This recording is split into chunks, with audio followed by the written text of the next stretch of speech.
Hola de nuevo, recuerden que yo soy Naderman y el día de hoy te voy a hablar de la estructura y la función de los ecosistemas. Vamos a comenzar por el principio y decimos la ecología es la rama de la biología que estudia las interacciones de los seres vivos con su hábitat. Ya dijimos que la palabra importante aquí son las interacciones que existen entre los organismos. Y habíamos dicho también que son los bióticos y los abióticos. Cuando hablamos de bióticos, hablamos de esa gran cantidad de seres vivos, y los abióticos, esos factores físicos, químicos y geológicos que no pueden vivir de manera independiente. En realidad, si yo hablo de esos componentes del ecosistema, voy a hablar de esas interacciones entre los individuos, donde hay relaciones de reciprocidad, de tal manera que hay un flujo de energía y de materia entre los seres vivos y el mundo inorgánico. Entonces, por un lado, están los factores abióticos. Vamos a hablar primero de los recursos, que son esos componentes del ambiente de un ser vivo que va a consumir durante sus actividades. Son varios. Por ejemplo, comencemos por el sol. El sol que va a tener que va a expandir una gran cantidad de luz, atascada de fotones. Los fotones pues van a sensibilizar a las capas externas de las plantas, produciendo algo que conocemos como fotosíntesis, donde los electrones, protones y neutrones van a movilizar a esta planta para poder producir productos que nosotros consumimos, como son la glucosa.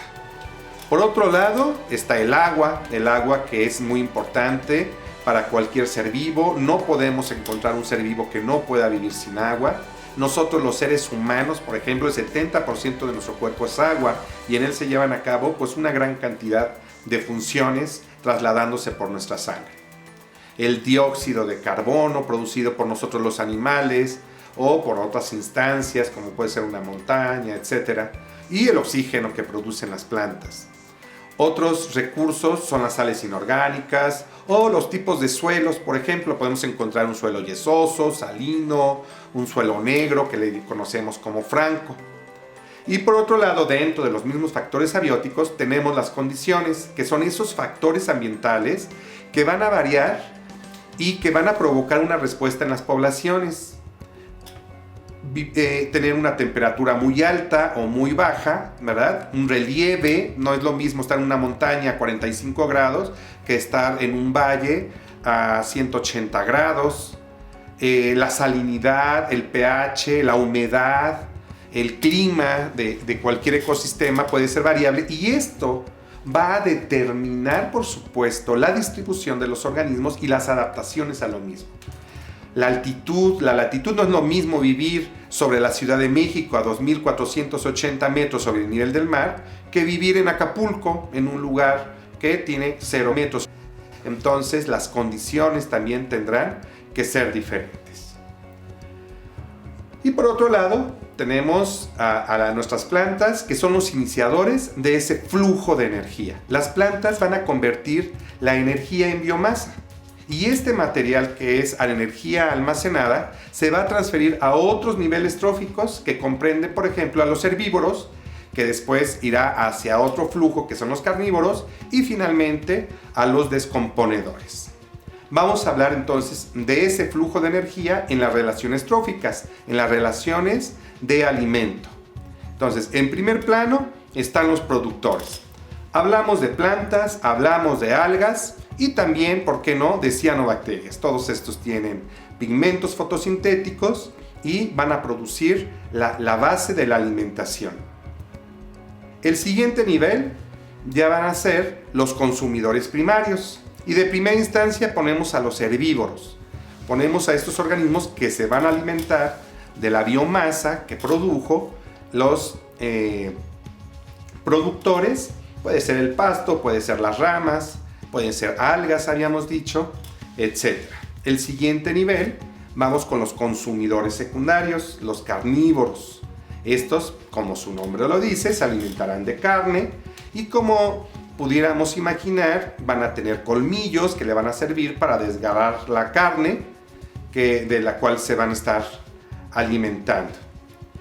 El tercer nivel en los consumidores serían los consumidores terciarios, que los podemos conocer como omnívoros. Nosotros, los seres humanos, somos omnívoros, ¿verdad? Podemos comer plantas, podemos comer animales, podemos comer hongos, podemos comer en el yogur las bacterias, o sea, podemos tener una alimentación amplia. Los tiburones, los halcones y algunos otros organismos que se alimentan de varios elementos, les llamamos omnívoros.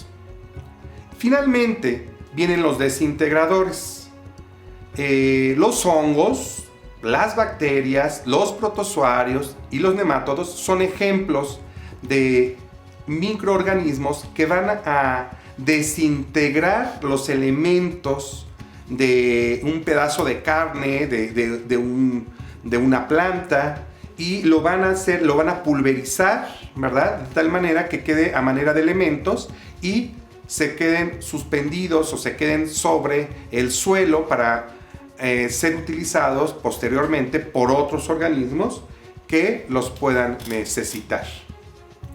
Entonces, si hacemos una suma de este flujo de energía, vamos a ver que en estas relaciones tróficas tenemos a tres grandes niveles: los productores, los consumidores primarios, secundarios y terciarios, así como los desintegradores. La energía fluye de derecha a izquierda, o sea, los elementos los vamos tomando, el consumidor terciario va a obtener su alimento, su energía de los consumidores secundarios, de los consumidores secundarios de los primarios y los primarios de los herbívoros. Entonces, aunque uno se va comiendo al otro, la energía fluye en sentido contrario. En esta sucesión de etapas en las que un organismo se alimenta y es devorado, entonces, como estamos diciendo, la energía fluye de un nivel trófico a otro. Y aquí tenemos dos tipos, ¿no? Las cadenas alimenticias y las redes alimenticias. Los menos comunes son las cadenas alimenticias, aquellas donde un organismo solamente se puede alimentar de otro organismo.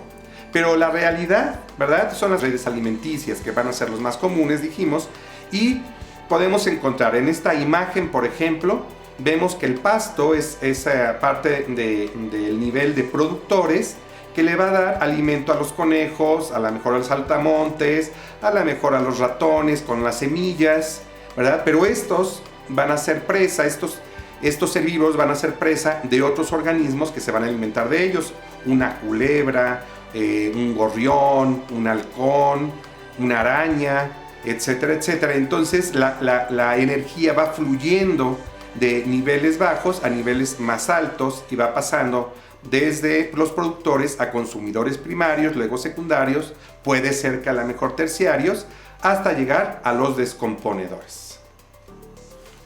Algo que es importante tratar en temas de ecología es el hábitat. ¿Qué es el hábitat? En un ecosistema es ese lugar físico con todas sus características físico-ambientales donde se van a encontrar las especies que lo habitan. Uno de ellos pues puede ser un nido, puede ser una cueva o puede ser para los seres humanos nuestra casa. Digamos que ese es el hábitat. Y para terminar con este tema, hablaremos sobre el nicho ecológico. Es esa estrategia de supervivencia utilizada por una especie para poderse alimentar, para poder competir con otras especies, para evitar ser atacada. También es el lugar donde éste puede reproducirse o donde éste puede ir a defecar, ¿no? Es decir, la función de un organismo dentro del hábitat, cómo actúa bajo determinadas condiciones ambientales y cómo actúa en presencia de otras especies. Y es hasta aquí donde vemos este tema que tiene que ver con la estructura y la función de los ecosistemas. Te espero en el siguiente video, donde estaremos platicando sobre la diversidad de ecosistemas que existen en nuestro planeta. Muchas gracias.